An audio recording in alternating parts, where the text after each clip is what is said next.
সারাদিন আল্লাহ রাসূলের গোলাম। বাগদাদ থেকে বন্ধন করে হযরত রবিন আব্দুল কাদের জিলানী মাহবুবের সমানে কুতুবের রব্বানি শেখ সৈয়দ মুহিউদ্দিনের চরণ আজমিরে থেকে বন্ধন করে কাদা আসের আগে রোশন।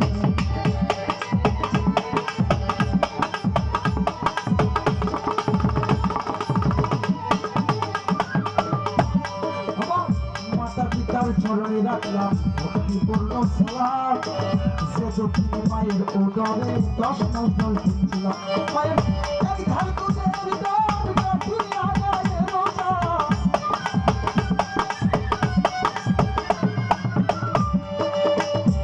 মায়ের এক ধার দুধের দাম, মায়ের